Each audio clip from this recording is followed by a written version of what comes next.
3 months into my pregnancy, my husband suddenly asked for a divorce. I rushed to find him, only to overhear him chatting with a friend, claiming he had been reborn, that he'd come back in this life specifically to make things right with his childhood sweetheart, Delia Pruitt. His friend was stunned. "Are you out of your mind? Your wife is 3 months pregnant? Aren't you afraid she'll get so angry she'll terminate the pregnancy?" James Stevens laughed it off, utterly unconcerned. "Why would I worry? Linda Hayward went through 10 rounds of IVF to finally get pregnant. There's no way she'd just throw that away. Besides," he continued, "if she divorces me, she can go back to her parents. But Delia has no family. After divorcing that deadbeat, she's been raising her kid all alone. Do you know how hard that is? I've got it all figured out. Once Delia's child turns 10, I'll go back to Linda. It's only 5 years, no big deal." I stood frozen outside the door, numb to my core. My fingers moved on their own, dialing a number. "Hello. I'd like to schedule an abortion as soon as possible." Later, James deliberately arranged for us to finalize our divorce on the same day he and Delia would register their marriage. But this time, things were different. That day, the man who had always been so aloof, so coldly composed, looked like he'd lost his mind.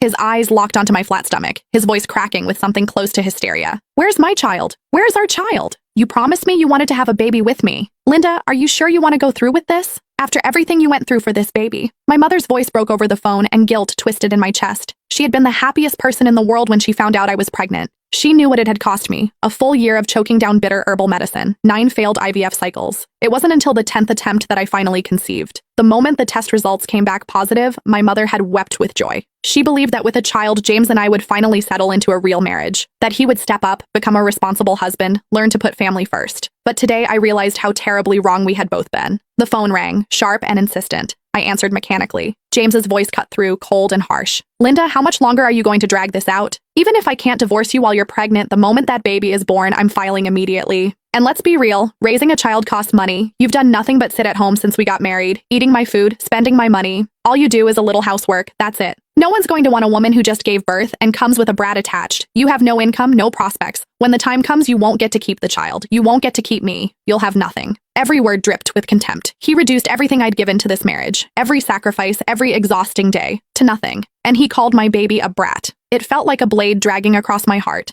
slicing it open all over again. "James." My voice came out quiet, steady. He went silent on the other end. "I agree to the divorce." A pause. Then his tone shifted, bright with barely contained excitement. "Really? Great. Let's do it in 5 days." His voice softened, turning almost coaxing.